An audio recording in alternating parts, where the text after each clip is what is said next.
Alright, so today we're going to talk about LeVar Ball taking his son lamelo out of school and homeschooling him for 2 years. This is a very important topic despite his reasons as far as the political power move of him wanting to get a different coach. There's a very important lesson to learn here that we'll talk about. Mainly two things. The first thing is that athletes can be successful athletes even though that they're homeschooled. They don't have to go through the traditional, schooling and different things like that as far as a high school to even make it to the professional league. And the second thing, and most importantly, is that there's a big myth that homeschool will make you less social, less active. You'll be less likely to engage in your communities or with people in general, and that's not really true. We'll talk about two studies from that. So firstly, I'm going to name a few people that you might not know who were homeschooled. Venus and Serena Williams, most notably, they were homeschooled by their father. Jason Taylor, football player of the Miami Dolphins, I think he's retired now. Blake Griffin, he's on the Clippers. He was homeschooled, I think, from 1st to 8th grade, and Tim Tebow was homeschooled. So these are all well-known people. And there's a lot more, but it's a lot of, you'll find, like, gymnasts and figure skaters, like, they're homeschooled as well. But and I'll leave it in the description link, there was a player named Andre Williams out of Houston, and it was an interview where he was basically saying he got up at 10 a.m. while most of his kids were already in their second period. Most of his peers or whatever were already in their second period. He was just getting up. He'd get up at 10 a.m., take a few hours to online courses, then he'll go to the gym for the rest of the day. And probably by the time he's in the middle of his gym training for basketball, the other children are getting out of high school or whatever. So he said he would get a lot more done. And there's a lot of other players that they interview, or high school children that they interview, and basically they were saying it's less distractions as far as from the other students.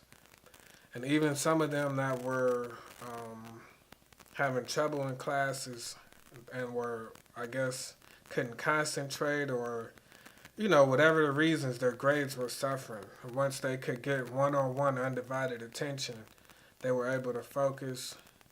And some even went to college, some went to the pros. Justin Jackson, he played at North Carolina, which is one of the top schools in history for college basketball.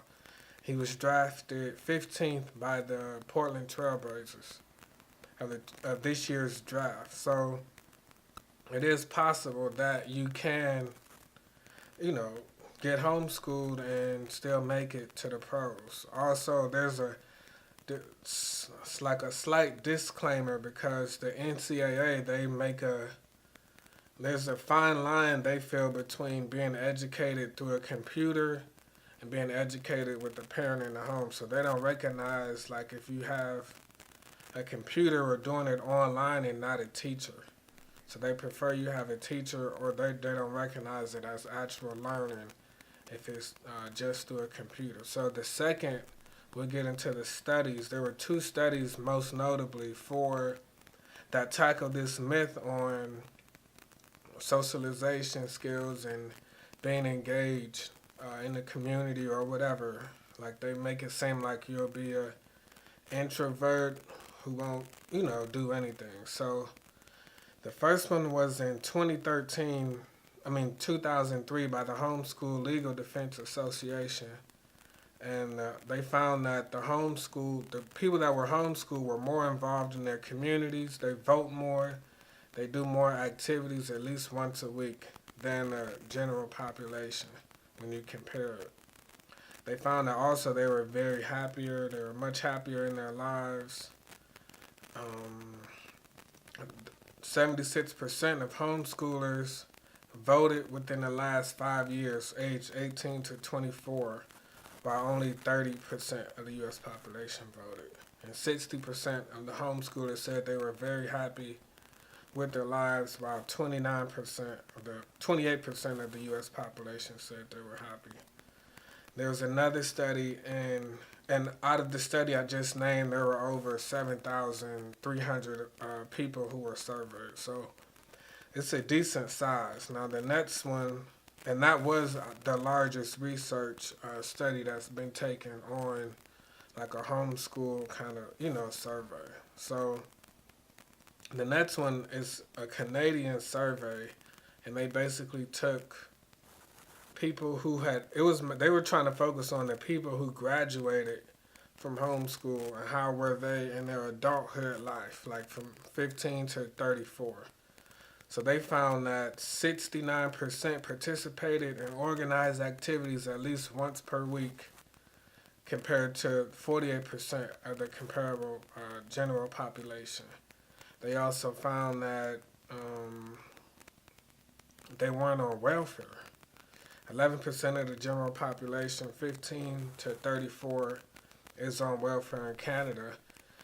They didn't find anybody on welfare that was homeschooled. So they also found the homeschoolers were happier, 67.3%. They also found that they were happier, 67.3%, as compared to 43.8%. So, and 96% of homeschoolers felt it prepared them well for their lives. So these are the two biggest studies that were taken. If anybody's telling you your child won't be able to interact or won't know how to talk to people or start conversations or be ambitious in life, all the studies and surveys are showing. I mean, it's still up to the parent. You have to find ways to get them involved in things, but when you see a lot of people talk about this story, they're going to say, well, he's not going to, and even though LeVar Ball said that his friends are right down the street, a lot of people are saying, well, as long as they're going to have to keep him social, or, so just, you can tell people about this video or these studies, and it'll basically show them, like, okay, it's up to the parents, different things like that. So I'm not going to ramble on too much. I just wanted to do this quick video. I wanted to do more homeschool videos. We're going to get more videos coming. If you have any suggestions or different, recommendations on stuff you would like to see out, I'm open to looking into it.